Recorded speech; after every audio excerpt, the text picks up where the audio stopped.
characterize our session this week as entirely focused on what military leaders are supposed to be focused on, which is ensuring the defense and deterrence of the Euro-Atlantic area. And we're united in that. We remain strong in that. We of course, are aware of the political discussions that are going on, but there was never a military dimension to those discussions that made its way down to us. So we remain strong, we remain united, and we remain ready. We had a great proof that what Grinch just said is what happened, because I mean, right in this week we had this meeting, the military committee in short section with the top level military leaders, and I'll tell you what, it was something totally, I mean, uneventful from this point of view and totally swift. Answer, please. Okay. Can you hear me? Yes.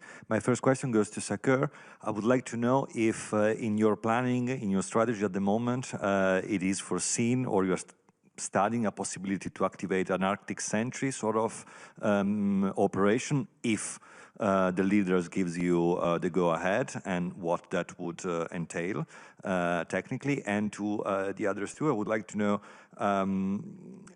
when we now are talking about Arctic security, what, in your view, it is needed on top of what we already have to secure that particular region? For instance, the Russians have nuclear-powered icebreakers. I don't think, if I'm mistaken, that the NATO has one of those. So what, in terms of capabilities, we should prepare and increase to tackle security challenges in that particular region? Thank you. Okay, thanks. I'll start. First off, just on the potential for an Arctic mission, whether we call it Arctic Sentry or something else. We've done no planning yet. We have not received political guidance to move out. We're aware of discussions about this, of course, and therefore we're doing some thinking about how we would organize for it, but no planning has started yet. But we're ready. We've got a ton of expertise at SHAPE headquarters and across all of Allied Command operations that could be applied to this. One of the things that we recently did was realign the boundaries of our joint operations areas that put all of the Nordic nations and the Arctic under one command, our Joint Force Command in Norfolk. So that command is very well postured to continue looking at Arctic issues. So whether there's an operation or not, I'd also just emphasize across SACEUR's area of responsibility, we have a 360-degree approach to the threat. So as we look at implementing our deterrence and defense of the Euro-Atlantic area and that strategy, we have already been executing a number of operations in the Arctic over the time that I've been in command and before. We'll continue to do so, and then we'll wait on political guidance for any specific enhancements to that. On the, I may compliment on the fact that if you look at Cold War, this was a critical area to consider. And so you had a lot of activities in the ES area. Today, the global climate change changed the access to this area. And so the opening of the routes, the maritime routes, creates another question. And the control of this area is very important for NATO, for the countries that have continuous at-sea deterrence, because the access to the area will change.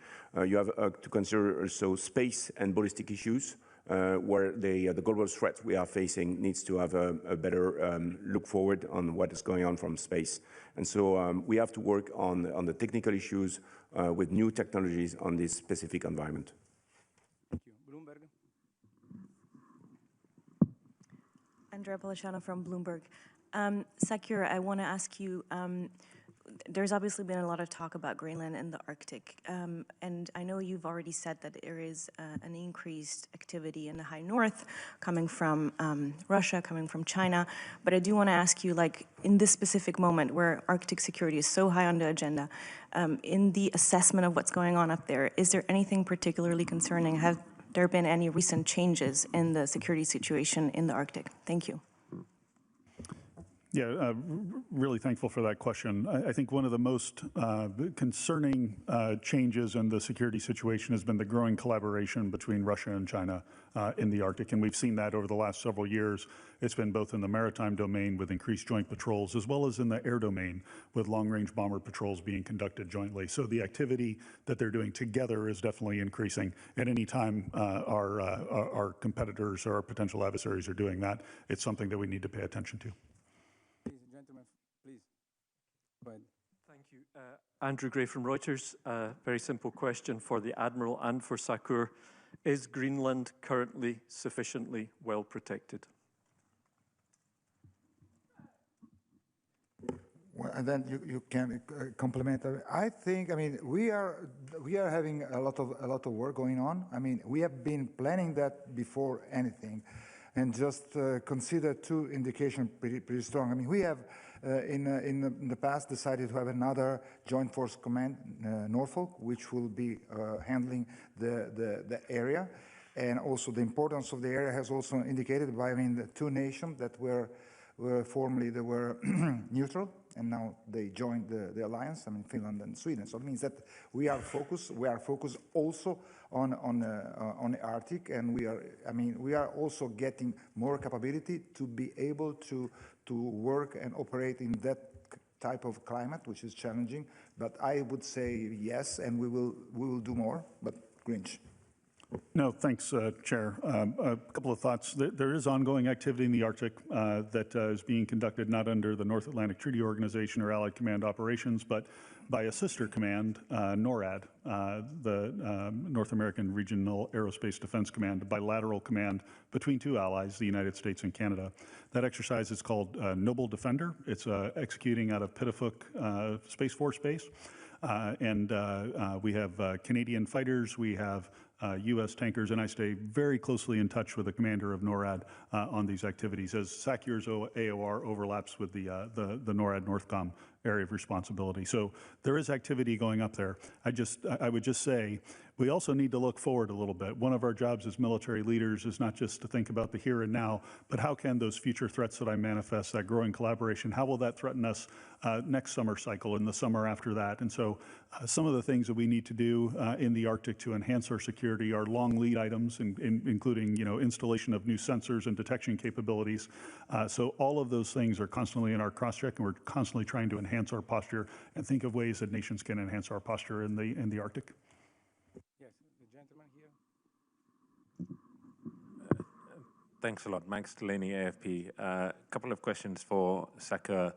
You say that you're not yet planning for any mission in the Arctic. Are you planning any exercises on Greenland in the near future after the discussions around Greenland? And then secondly, you have Eastern Sentry, you have Baltic Sentry, now potentially Arctic Sentry. All the focus in recent days has been on the Arctic. Do you feel that NATO risks being stretched too thinly, and that you risk losing focus on the main threat from the east?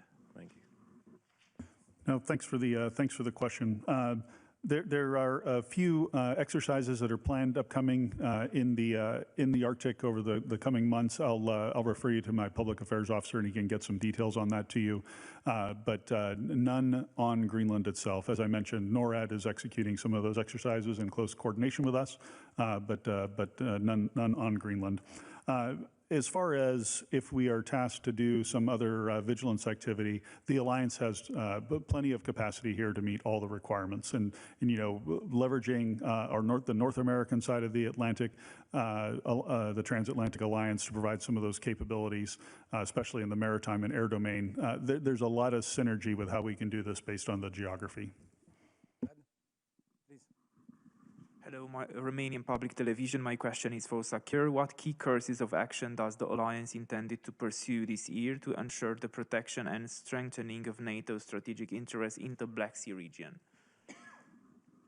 No, thanks. I was just in Romania over the last few, the early time of this week, and I guess a couple of things. We're doing a lot there right now in the Black Sea region. We have 2 forward land forces in Bulgaria, led by the Italians, in Romania, led by the French. And I was able to visit the French forward land forces. And maybe I'll just tell you a quick story. I think this is the heart of transatlantic solidarity. You had an American SACEUR go to visit our multinational Corps Southeast, commanded by a 3-star Romanian officer who had a Canadian sergeant major by his side. And then the three of us went out into the field to visit the colonel, the French colonel, the commander of the 501st Regiment, who formed the core of that forward land force. But it wasn't just French soldiers that were there. There were soldiers from Luxembourg, from Belgium, and from Spain. They were all part of that forward land force. And they told me about how they were coordinating with the Italian forward land force in Bulgaria to think about how they would coordinate their maneuvers under the multinational corps and multinational division that we have there. So you see all the nations that are involved in transatlantic security and the Black Sea region security in kind of one vignette, if you will. Of course, the land forces aren't the only domain that we're concerned about. Eastern Sentry is a big part of what we're looking at. There's, and that goes for counter-UAS capability and enhancing our counter-UAS detection and engagement capabilities. We've been working with Landcom and with SAC-T on options to take the lessons of Ukraine and reinforce Eastern Sentry with some of those capabilities. And of course, we're building a very flexible way to move larger missile defense capabilities and fighter capabilities to the point of need. So I think there's going to be a lot of activity in the Black Sea region. I'm extremely excited about it having been there. And I hope to go back in summer because it was pretty cold. Terry, please. Thank you, Terry Schultz with DW over here. Thank you. To the General and the Admiral, first, a sort of technical question. Sakur, are there any security gaps that could be improved if, for example, the United States had actual ownership of the land on which its hypothetical bases were sitting? I know that there's not a lot of precedent for that, but it's a question that's coming up. And then to you and the Admiral, of course, you're reassuring everyone that Greenland is not in any immediate danger, but you have the Prime Minister of Greenland warning his citizens to prepare for an invasion. With any sort of 360-degree security, of course, what citizens feel is also part of your responsibility. So what would you tell the Greenlandic citizens who very much fear the current situation and not from Russia or China? Thank you.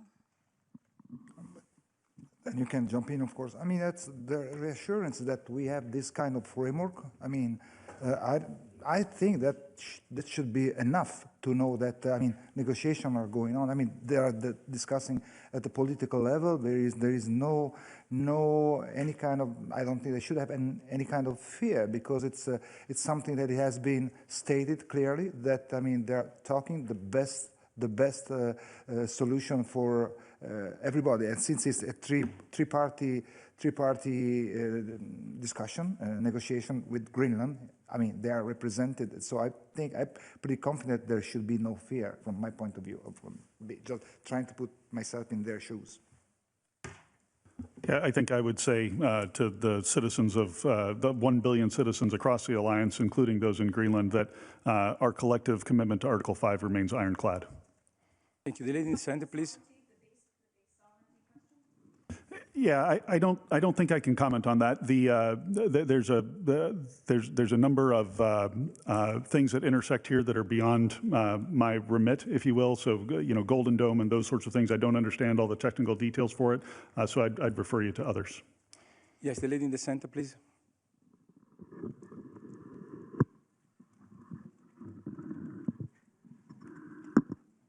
Hi, thank you. Laura Jakes with the New York Times, also for the General and Admiral Drottogongene, please.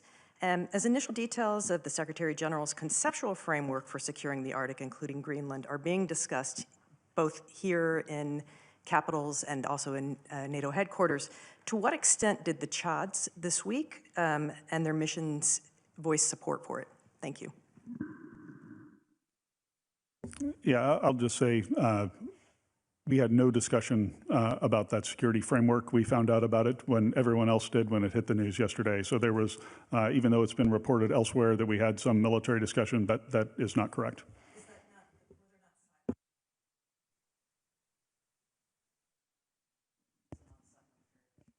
Not about that framework, no, ma'am. Question from the reporter, then, please. Hello. Mark from Associated Press. I have a question for Mr. Sakur. Since the alliance has changed with the addition of Sweden and Finland, can you talk about what capabilities the alliance has and what members are best suited to actually do military warfare in the high north, where it's very cold, their conditions are very challenging. What type of resources do you have? Do you have enough icebreakers to, make it through the high north? What allies are best suited to do warfare there? No, thanks. I tell you, Sweden and Finland and the capabilities that I saw on my trip there were very impressive. There was one point, I'll tell another story if you don't mind. We were getting a demonstration in the archipelago of some of the Swedish Marines' capabilities, and there was a Swedish Marine lieutenant colonel who was describing a scene in the background where they had a couple of vessels coming ashore with Marines that were assaulting the island that we were on as a demonstration of their capabilities. He pointed up in the air and showed a few drones that were doing reconnaissance, and then he goes, and we also have close reconnaissance capabilities. And if you look right here, and literally under our feet, who had just come up out of that icy cold water were two Swedish Marines who had been diving doing close reconnaissance. So, I mean, what a demonstration of capability up in the Arctic. So clearly the Swedes, the Finns, all the Nordic countries, Norway, Denmark have tremendous capabilities that they bring to bear every single day up there. Other near Arctic nations also have the ability to operate in that area. The United States has operated over the last several months up in the Arctic, north of the coast of Norway. So they're even countries that are a little farther away have some relevant capabilities up there. And I'm confident that if we're tasked to do any specific mission or just to continue our general approach to the Arctic, we're well postured. The gentleman over there, please. Yeah, I would add something. So just to point out that the equipment of NATO is led by a process, which is a NDPP, you've heard about, with NATO Defense Planning Process, which is a strong process which is linking the plans that are made by SACEUR and the capabilities the allies need to procure. And so this is a consistent long-term plan, and so we are not running from a topic to another one. And so it's a 360 degrees plans that have been endorsed by the allies. And so we are working on this process on a continuous basis. We are at the end of the phase 5 and working on the next political guidance that will arrive in 2027. Let me add just one thing. I mean, of course, the capabilities has been highlighted properly by Grinch, but also, I mean, also the southern nations are sending troops and units to train in extreme cold weather. When I was Italian, I used to send some unit there to be acquainted and trained in extreme cold weather. They came back frozen but happy. Yes, please, over there. No, like in the back. First row, top. Thank you. Will Denslow with Feature Story News. In Davos, Japan's defense minister talked of the strategic importance in the Indo-Pacific. He talked about growing cooperation. You mentioned it as well in your opening remarks, Mr. Chairman. What exactly does that deepening cooperation look like, and why is there a growing strategic importance? Thank you. I'll take it. Personally, I've been in. I mean, we had the Indo-Pacific partners with us today. Yesterday, and I've been in Japan, in the Republic of Korea last year, and I will go to New Zealand and Australia this year. The basic thing is that, I mean, security is not anymore regional, it's global, and whatever is happening there has some effect here and vice versa. Just think about 12,000 North Korean fighting in Europe. That's just one idea. The thing that we have a lot of things in common. I mean, of course, I mean, the way China is behaving there and also elsewhere, they know it, and we are exchanging information. And so information sharing is the first one. Standardization and interoperability, we used to do that, sending there, for example, carrier strike groups from Europe or wings, I mean aircraft wings there to train with major complex exercises, cyber, cognitive warfare. With all these are fields in which we are exchanging a lot of information, and we will do more. I mean, today we just agree that we need to improve our cooperation, and we will do that. But we are really I tell you, we are like-minded. We are sharing the same fear, and we're sharing the same threat and the same ideas. We have time for one last question, please. One last question, please. Thank you, Olivier Bob, AFP.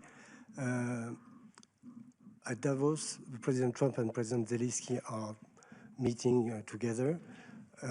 So there might be some kind of announcement. So my question is to Sakir, is NATO ready to implement a peace plan, which could be announced or not, but at the moment, are you ready to play your part in this peace process? Thank you. Yeah, thanks for the question. You know, first off, I think we all applaud President Trump's efforts to achieve peace in Ukraine, given the incredible amount of carnage that we see on the battlefield there. As SACEUR, our responsibility is to help the Ukrainians be as strong as they possibly can. I suspect that we continue to do that in peacetime, although the parameters of the peace deal will be what defines that. But we're ready to do whatever we're asked. Thank you. Thank you very much, gentlemen. This concludes our press conference, and thank you for being here with us.